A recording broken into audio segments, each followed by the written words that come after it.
My fiancé announced I'm keeping my apartment after we marry, just in case. I smiled and said, smart thinking. Then I withdrew my offer on our dream house and signed a bachelor pad lease. Her realtor called her with some unexpected news the next morning. I, 32 male, was sitting across from my fiancée, Sia, 30, at our favorite restaurant when she dropped the bomb. We'd been engaged for 8 months, together for 4 years. The wedding was 3 months away. I'd just put an offer on a house, our dream house, the one she'd been Pinterest boarding about for the past year. So I've been thinking, she said, twirling her wine glass, about living arrangements after the wedding. Yeah. The seller countered our offer. I think if we go up another $50,000, the house is ours. She took a deep breath. That's great, but I've decided to keep my apartment. I paused mid-chew. As a rental property? No, just to keep. For me. I don't follow. She leaned forward like she was explaining something to a child. Look, statistics show a lot of marriages don't work out. I'm being practical. I'll keep paying rent on my place, just in case things don't work out between us. It's smart planning. I set down my fork. Just in case. Don't take it personally. It's like insurance. You have car insurance, but don't plan to crash, right? Right. I nodded slowly. Smart thinking. She smiled, relieved. I knew you'd understand. So you'll call the realtor tomorrow about increasing the offer? Absolutely. I did call the realtor the next morning, just not with the news Celia expected. Update 1. The next morning, I withdrew our offer on the house. The realtor, Janine, was confused.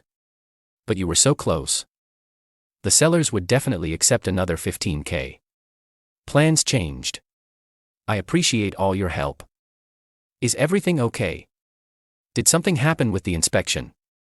No, just reconsidering my options. Then I made my second call. To Kyle, an old college buddy who manages properties. You still have that loft available? The one with the home office? The bachelor special?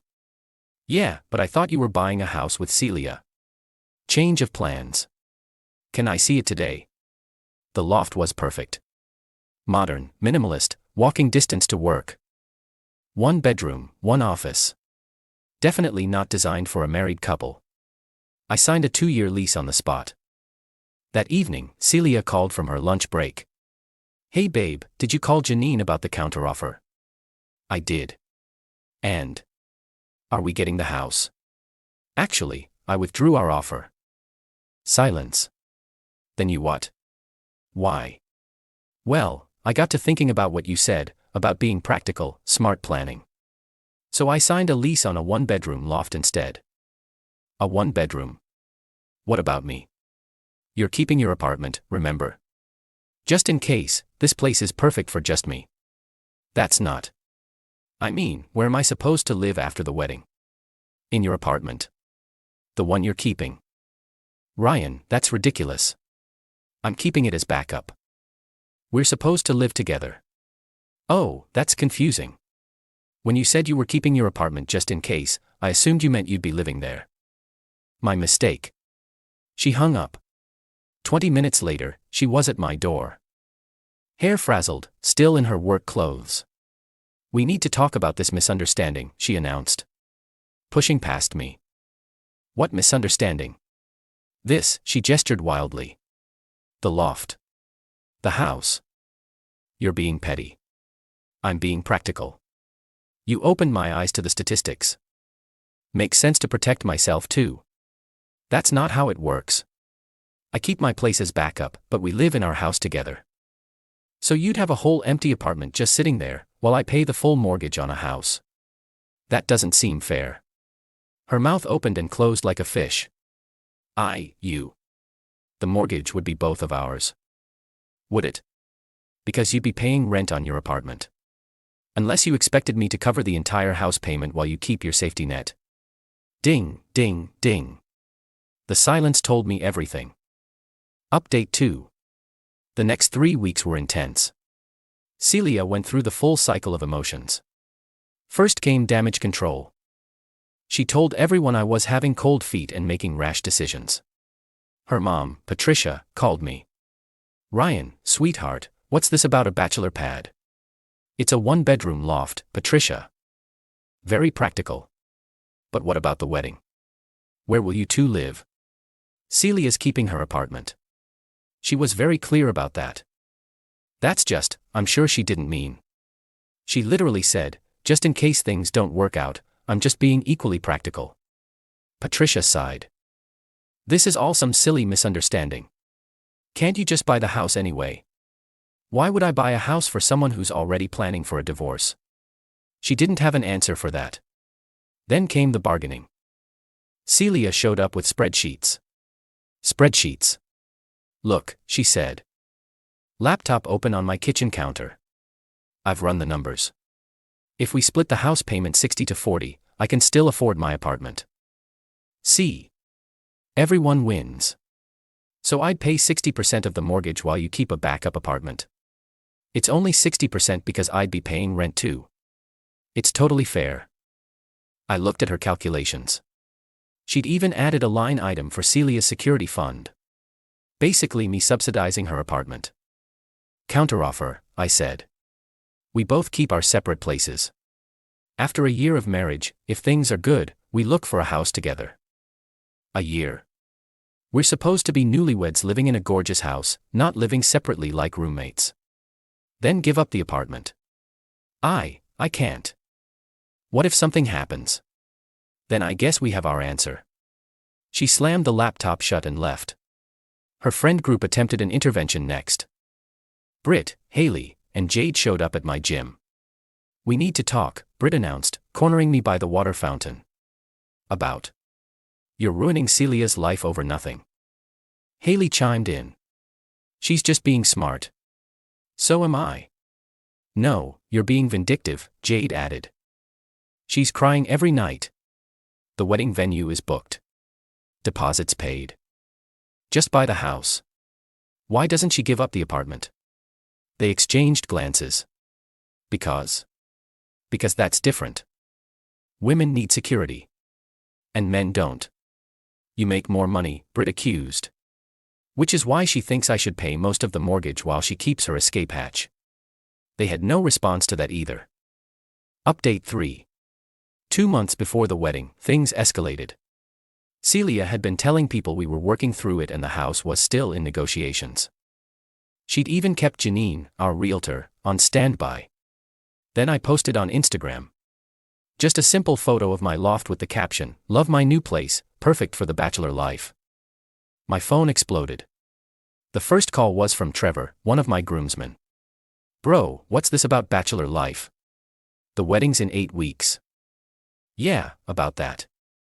Within an hour, Celia was banging on my door again. This time, she brought reinforcements. Her mom and her sister Daphne. "How dare you?" Celia screamed the moment I opened the door. "Bachelor life. Are you calling off the wedding?" "I haven't called off anything. Just being honest about my living situation." Patricia tried the calm approach. "Ryan, be reasonable." Celia made one small request about keeping her apartment. As divorce insurance, I interrupted. She literally called it insurance for when we split up. "That's not what I meant," Celia wailed. "Then what did you mean?" I wanted security from your future husband." "Got it." Daphne stepped forward. "You're being financially abusive." "How?" "By not buying a house for someone who's planning for our marriage to fail. By controlling her with money." "I'm not controlling anything. She can keep her apartment. I'll keep my loft. Everyone's happy." "That's not a marriage," Celia shouted. "Married people live together. Then give up the apartment." "I can't." "You don't understand. What if you leave me?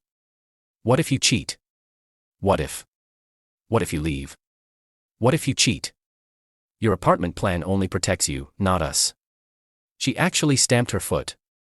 "That's different. I'm taking all the risk getting married." "How exactly are you taking more risk than me?" "I'm giving up my independence, my freedom, your backup plan." "Yeah, that's the problem." They left after more shouting. But the real kicker came the next day. I got a call from Janine, the realtor. She was laughing. Ryan, you're not going to believe this.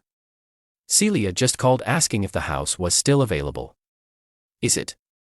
Well, no. The sellers accepted another offer last week. But here's the thing, she wanted to know if she could buy it. Solo said you two were restructuring your financial arrangement. She wanted to buy our dream house without me. Gets better. She asked if I knew any programs for first-time buyers with low down payments. When I told her she'd need at least 20% down for a house that size, she asked if you'd already put down a deposit she could use. Are you serious? Dead serious. She seemed to think that since you'd made the original offer, any earnest money was communal property. We're not even married yet. That's what I told her. She hung up on me. Update 4. 1 month before the wedding, Celia had gone nuclear. First, she tried to force my hand by sending out updated wedding invitations. The new ones included the address of our new home, the house I'd withdrawn the offer on, the one that was no longer available. My mom called, confused. Ryan, this address. I thought you said you got a loft. I did. Celia's being optimistic. Optimistic. The wedding's in 4 weeks. I know, Mom. Do you? Because I have 150 people asking me about this house address. The calls poured in. Family, friends, coworkers. Everyone wanting to know about our beautiful new home. Celia had even created a wedding website with photos of the house from the listing, talking about where we'll start our lives together. I texted her, you need to tell people the truth about the house. Her response, buy it and it will be the truth. It's already sold to someone else. Then buy a different one. Any house. I don't care anymore. With what down payment? You're keeping all your savings for your apartment. Use your savings. The ones I'm using for my loft and life. Pass. She showed up that night with a stack of papers. I found the solution, she announced triumphantly. They were loan documents. For a house she'd found. A different one, smaller, in a worse neighborhood. The kicker? She'd listed me as the primary borrower without my knowledge. You started a loan application in my name. It's perfect. The payment is less than the other house, you can afford it alone. Celia, this is fraud. It's not fraud. We're getting married. What's yours is mine. We're not married yet. And you're keeping a separate apartment. How is what's mine if what's yours isn't mine? Stop twisting things. Just sign the papers. No. Then I'll. You'll what? I'll tell everyone you're abusive, that you're trying to make me homeless. You have an apartment. That's not the point. That's exactly the point. She grabbed the papers and stormed out. But not before her final threat. If you don't fix this, the wedding is off. Okay. She froze at the door. Okay. Okay. If you need a house from me to marry me while you keep your own place, then we shouldn't get married. You can't call my bluff like that. I just did. Final update. The wedding was officially called off 2 weeks before the date. Celia tried to spin it as mutual. But the truth came out when her sister Daphne drunk posted on Facebook, my sister deserves better than a man who won't even buy her a house. Ryan is trash. She just wanted to keep her apartment for safety. And he turned it into this whole thing. Now she's stuck in her tiny apartment while he lives in his bachelor pad. Men are garbage. The comments were enlightening. Turns out, several of Celia's friends knew about her plan all along. Britt commented, "Girl, I told you to wait until after the wedding to tell him about keeping the apartment." Haley added, "Should have just bought the house first, then mentioned it." My favorite was from Jade. "This is why you don't date men who think they deserve equality." The mask had fully slipped. But Celia wasn't done. She tried one last Hail Mary. She showed up at my loft with her dad Robert. He was a successful contractor, the type who'd worked his whole life and expected other men to step up. "Ryan," he said, trying to look stern. "This has gone far enough. My little girl is heartbroken." "I'm sorry to hear that. You're going to fix this. You're going to buy a house, marry my daughter, and stop this nonsense about her apartment. No, I'm not. His face went red. Excuse me. Your daughter wants me to buy a house while she keeps a backup apartment. That's not a partnership. That's called being smart. You should be proud she's thinking ahead. By planning for our divorce before we're married. By protecting herself. You know what kind of world we live in. Yeah, I do. Which is why I'm protecting myself too. Celia had been quiet until now. Suddenly, she burst into tears. I just wanted security. Is that so wrong? No. But expecting me to provide everything while you keep your exit strategy. That's wrong. Robert stepped closer. Now listen here. No, you listen. Your daughter spent 4 years with me. She knows I'm not abusive, not a cheater, not a bad partner. Yet she still wants divorce insurance. What does that tell you? It tells me she's smart. It tells me she doesn't actually want to marry me. She wants to marry my wallet while keeping her options open. How dare you? I dare because it's true. And deep down you all know it. Celia's tears mysteriously stopped. Fine, you want the truth. Yes, I wanted security. Yes, I wanted to make sure I'd be okay if things went wrong. Because that's what smart women do. And what do smart men do? They provide. For partners, not for people already planning their exit. 2 weeks later, on what would have been our wedding day, I got a series of texts from Celia. The apartment is too expensive on just my salary. I had to give up my car lease. My dad won't help because he says I should have married you.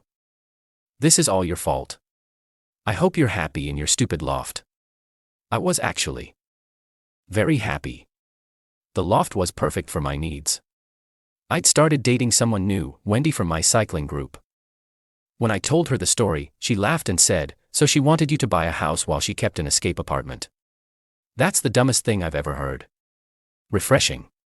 Last I heard, Celia had to get a roommate to afford her security apartment. The roommate's boyfriend practically lives there, so she's essentially got less space than before.